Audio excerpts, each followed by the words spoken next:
This is such a quick and easy meal. I have been making this for many years. I was on Weight Watchers at one time, and this is one of those meals that I came up with. At that time, I was trying to cut back. This is super easy, and we're gonna get started. Just grab a casserole dish. You'll need some turkey burgers, or you can use beef burgers. I've got 3. And we're going to put them in the casserole dish, just like that. Now grab a bag of vegetables, any kind, your choice. This one is stir fry. Pour that on top.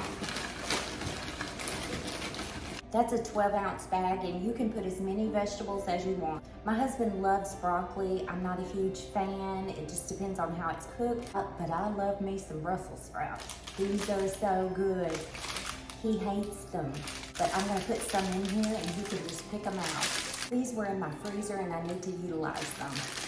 Now you'll need some minced garlic. Add 2 teaspoons just right on top. Maybe 2.5. I like garlic. I tried to use the least amount of butter that I could get away with, so I did 3 tablespoons. You can use more if you want to, and just go ahead and drizzle that on top. Now cover this with some aluminum foil, and we're gonna put it in the oven on 350 degrees. This is a really great, healthier type of dish for when you get home from work and you worked hard all day and you just want something nice and easy. There you go. I left this in the oven for 1 hour. I've let it cool off, and I'm gonna show you what it looks like. And voila, this was so easy and it's always so good.